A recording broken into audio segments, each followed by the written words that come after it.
بسم اللہ الرحمن الرحیم۔ السلام علیکم۔ پل صراط کے متعلق بار بار ہم لوگوں نے سن رکھا ہے، تو پل صراط ہے کیا؟ پل صراط میرے محترم بھائیو، سنن ابن ماجہ میں حدیث مبارکہ ہے 4280 نمبر پر پیارے آقا علیہ الصلوۃ والسلام کا فرمان ہے کہ یہ جہنم کے اوپر ایک پل بنایا جائے گا۔ جہنم کے اوپر سے گزرتا ہوا پل ہے، جس کے اوپر سے ہر ایک کو گزر کے جانا ہے، اور یہ گزرنے کا انداز کچھ اس طرح کا ہوگا کہ لوگوں کے عملوں کی بنا پر یہاں سے گزرنے کی رفتار ہوگی۔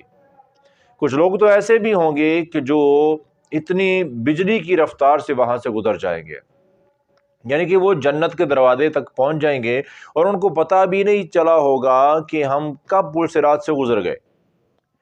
اور پیارا کا فرماتے ہیں کہ کچھ لوگ تو پل صراط سے تیز رفتار گھوڑے کی رفتار بھی گزر جائیں گے، اور کچھ لوگ آدمی کے دوڑنے کی رفتار میں، کچھ لوگ آدمی کے پیدل چلنے کی رفتار میں۔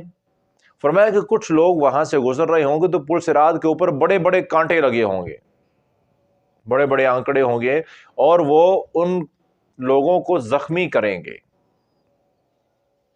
وہ کانٹے لوگوں کو زخمی کر رہے ہوں گے، اور یہ ان لوگوں کو زخمی کریں گے جن کے گناہ ہوں گے، جو گناہ گار ہوں گے۔ کچھ لوگ تو زیادہ گناہ ہوں گے تو یہ کانٹے ان کو زخمی کر کر کے جہنم میں گرا دیں گے، یہ اس پل سے جہنم کے اندر گر جائیں گے۔ تو میرے بھائیو، وہاں پر کوئی ایسا چانس نہیں ہے کہ جہاں پہ یہ سمجھا جائے کہ شاید کوئی عمل چھپا رہ جائے گا۔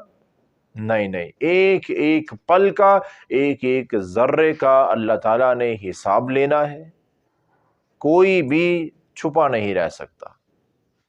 تو خدا را میرے بھائیو، اپنی آخرت کی فکر کریں، ہر حال میں اپنے گھر والوں کی، اپنے بچوں کی آخرت کی ہمیشہ فکر رکھا کریں کہ جو ہم کر رہے ہیں یا جس نہج پہ ہم چل رہے ہیں، یہ ہمیں کس طرف لے کے جا رہا ہے۔ پل صراط ہم پار کر سکیں گے یا نہیں کر سکیں گے، وہاں سے گزر جائیں گے یا کہیں ایسا نہ ہو کہ جہنم میں گر جائیں۔